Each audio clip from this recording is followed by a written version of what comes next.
Hello, and today I want to talk to you about my experience of living with bipolar disorder.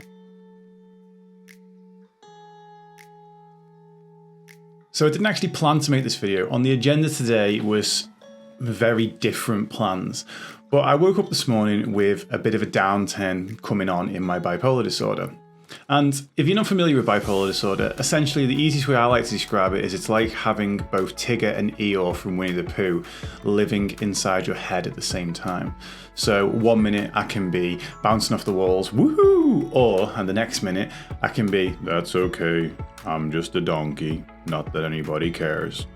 Now, I know that might seem like quite a flippant way to describe it, but we have to have a sort of sense of humor about these things. And for me, living with this, having been diagnosed at 14, one of my defense mechanisms has been to develop a sense of humor around it. Now, the reason I'm making this video today is because I noticed a downturn this morning. I woke up feeling pretty crappy, to be perfectly honest. And there are certain actions that usually follow that point, and they did. I got up I woke up an hour and a half ago.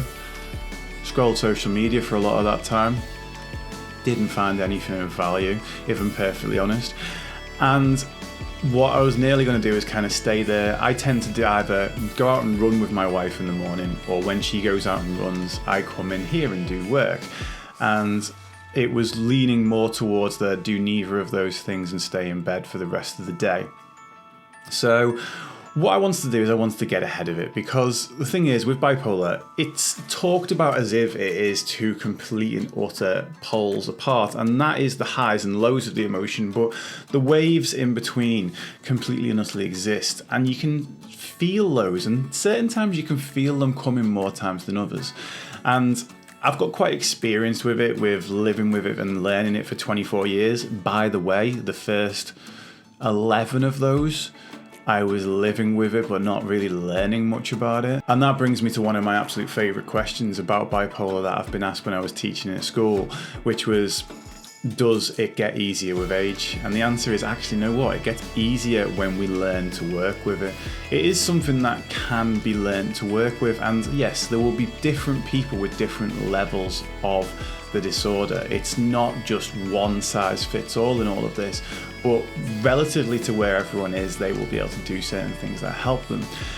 Now, I know a lot of things that help me. Don't always do them. Seriously, do not always do them. It's one thing having the knowledge, and it's the other thing having the energy or the inclination to do these things. And even though they do make you feel better, a lot of the time it's a lot of hard work. It's a lot of hard work to invest in the things that make you feel better.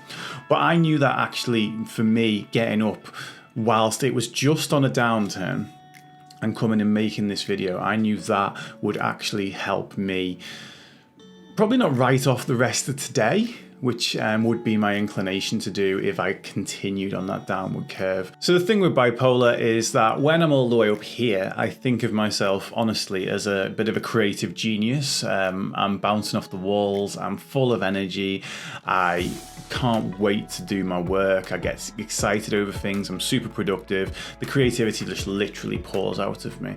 And then when I get to here, I think of myself as completely and utterly useless, and that there's no point doing anything that I'm doing, that everything I've worked for is completely and utterly pointless. And that's not just me being dramatic, because I can do that too and I know the difference. It's genuinely what I believe in those positions, and those thoughts come in, and one of the mechanisms for coping with that over time has been not accepting those thoughts when they come in.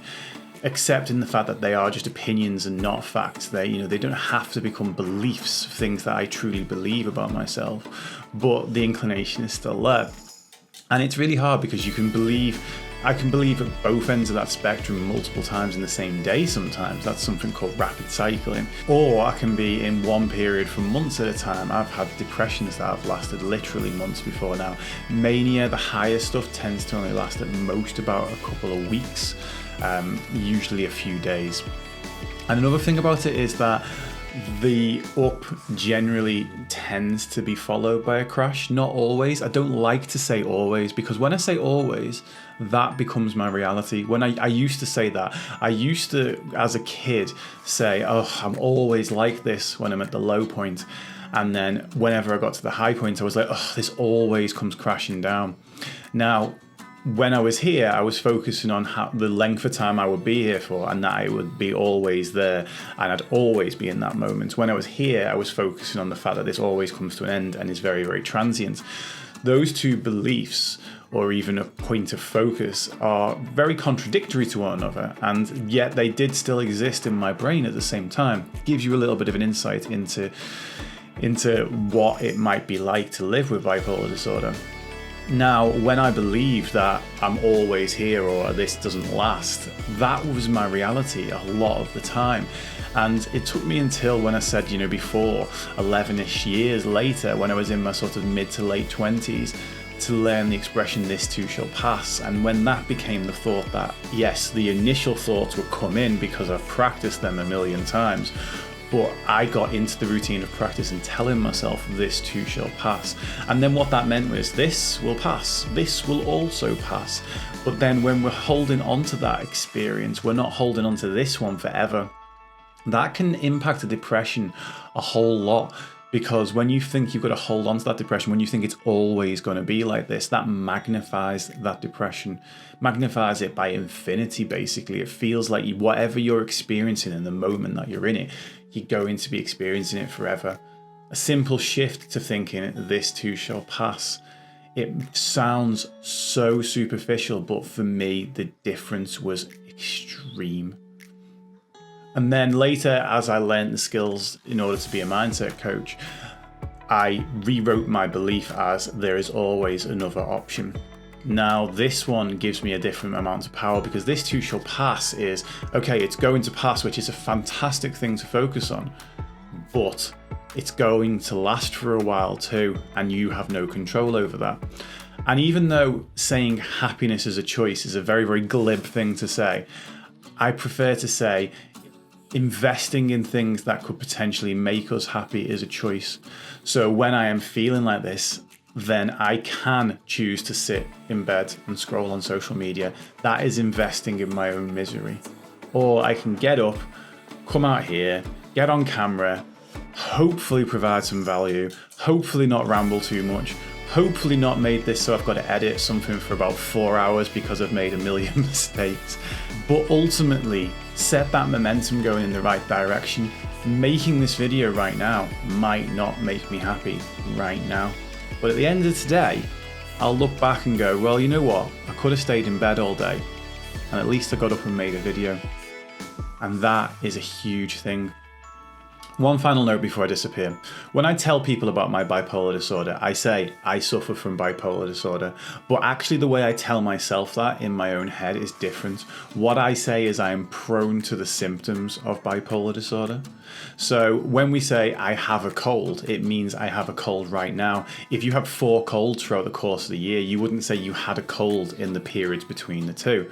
With bipolar disorder, yes, it is something that I do have and that I am subject to. However, I am not symptomatic of it 100% of the time.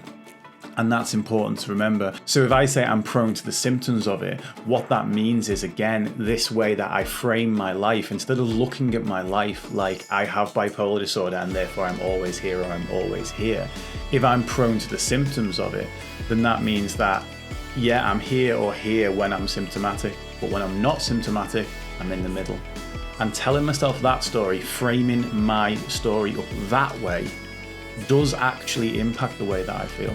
So I hope this has been useful, that giving you a glimpse inside my life living with bipolar disorder. And if you have this disorder yourself, I hope that some of the tips and some of my insight into my own sort of experience actually is relatable to you too, and maybe you can put some of these things into effect. If you enjoy this kind of content, then why not subscribe to the channel? I'm going to put a link to that in the top left-hand corner at the end of this video. And then there's also a playlist specifically for quick-fire mental health tips. I'm going to put that in the bottom right corner at the end of the video. Also, if you want to have a live chat about mental health, I do stream live on Twitch every Sunday at 8 till 10 p.m. Starting to do every other Tuesday as well now, because normally the mental health family hour is in there.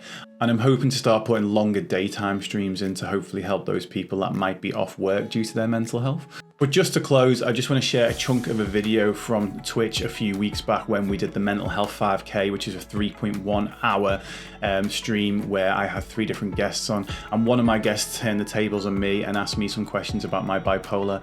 And I think the insight that I put up there is something that I've not talked about before, because no one's asked me the question that led me in that direction. So here's a little clip from that. I hope you enjoy. And if you want more of that type of stuff, be sure to follow that Twitch channel. All the links in the description below. So does a low always follow a high? It doesn't have to be like an extreme low, but is there always sort of a, does it feel like a sort of a dramatic come down or not? Yes. Or can you sort of balance out back to what, not normal, but... Okay, this is how I'd rather answer that question. Normal feels like a low after that high. Okay. And that's one of the big learnings. That is one of the biggest learnings about bipolar for me, is the fact that the next day I prepare for that.